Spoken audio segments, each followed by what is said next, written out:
as Coringa gets away on the pattern. He was fastest, as I said, in qualifying. Yeah, he's got the experienced team of Ian Locker Racing behind him. Next away on the Kawasaki, Chris Moore, 6th fastest. Quite a mix of machines and riders heading off at the start of this Junior Manx Grand Prix. But coming in to Braddon Bridge. Fastest, as I said, 114 miles an hour.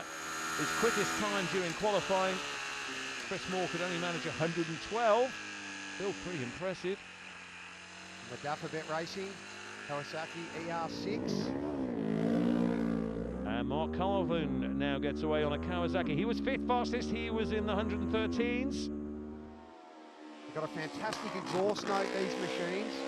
At 650cc, or it's a maximum 700cc in this class. Twin cylinder, around 150 kilograms in weight and producing around 100 horsepower. So into Glen Helen then for the very first time. Coringa goes through 5:01.35. We're with Chris Moore now. Will he be inside or outside of that time?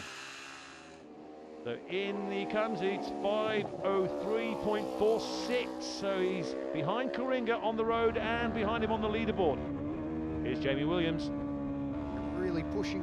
It's all about corner speed on these machines. They don't have that fast and outright speed. They've really got to make the most of every corner, and these bikes go around those corners like they're on rails. This is the race leader, Francesco Coringa.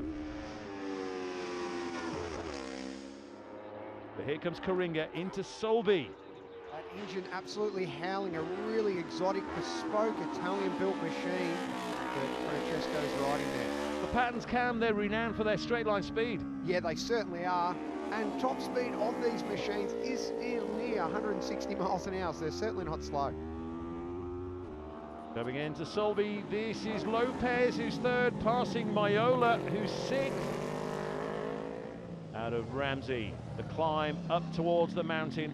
There's nothing like it on earth, is there, Cam? No, as a rider, a day like today is what you dream of. Although we can see the lack of adhesion flag in the corner shot, still could be some damp patches in the shade under the trees.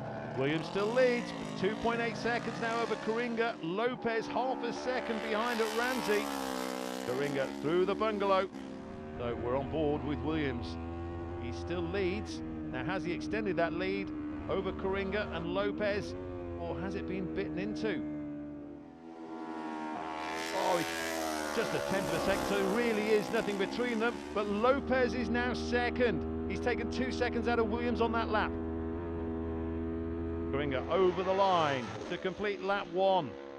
The first flying run down Bray Hill.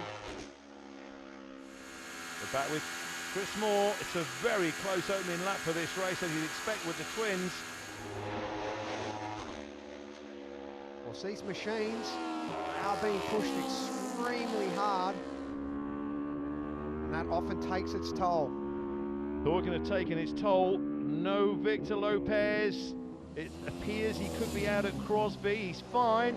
So Coringa is now 2nd. 7 seconds the advantage Jamie Williams had over Coringa at Glen Helen. And Coringa lost 5 seconds from Glen Helen to Ballaugh Bridge to Williams, so it is opening up the gap at the top. We're back on board with Chris Moore. He's in 4th place, Colvin's 5th, and Ingram was 6th. Into the bungalow, Chris Moore, is he still 2nd? The answer is yes, 9/10 still over Coringa. Here's Williams, 13.7 seconds the lead over Chris Moore. 2 laps completed in the junior race at the Manx Grand Prix in the Isle of Man. It's pit stop time, and Francesco Coringa comes in for his stop. You could hear the pit lane limiter there cutting in. You've got to be very careful. They don't exceed the 60 km/h. Very strict speed limit in pit lane, otherwise they'll get a time penalty. So here's the man in 2nd place, Chris Moore. Coringa was his 3rd coming into the pits. Seconds can be lost in here, can't they? Always say you won't win a race in the pits, but you certainly can lose one. But Coringa on his way. All they can do is splash and dash. There's no tyre changes with twins, etc. Well, the news is, Cam, that Coringa is actually second after the pit stops. He's actually moved ahead of Chris Moore now, but he's 13.3 seconds behind Jamie Williams. That is after the pit stops. And here is Williams into Braddon Bridge. Listen to that ER6, it's absolutely singing through those bends. Into Glen Helen, Francesco Coringa. Back, no one behind him. Winds his way up towards Cronkabody Straight. So here is the man that's behind him, Chris Moore. Jamie Williams still leading then at Glen Helen on lap 3. Those timing sectors are showing this man still in second place, but only just in that great battle with Chris Moore. Jamie Williams continues to lead. Yeah, really impressive effort. Francesco, Italian rider on an Italian motorcycle. Quite special to see around the mountain course. Someone who's not looking a little bit loose. Chris Moore through, and it's still tight between them. But Chris Moore coming up to the highest point on this course. Jamie Williams continues to lead this race. It's a comfortable lead to have at this stage. So we start the last lap. Francesco Coringa still first on the road, but he's not first on the leaderboard. Williams was 14.4 seconds ahead at Ramsey. And Coringa right into Williams' lead. Well, Williams he took 5 seconds out on that previous lap.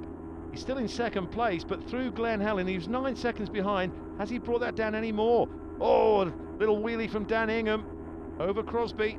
So this race is still definitely all to play for. It is, however, it's come down to 7.29, that gap. Williams continues to lead over Coringa.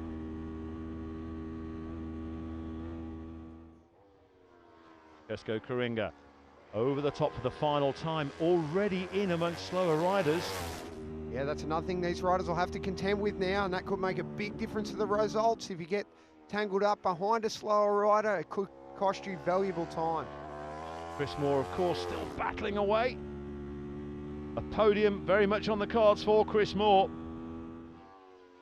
But Jamie Williams, here he is, final time over the bungalow, still looking strong. However, he's come down, his time has been coming down and down.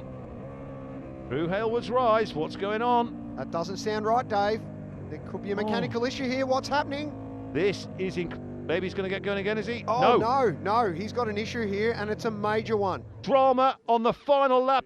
Oh, and this is awful for Jamie Williams. Here he comes then. Francesco Coringa takes the checkered flag, and it's a lap record for the junior race on that last lap. 116.47 for Coringa, who takes the win. Chris Moore is second, and Mark Colvin is third. What a race.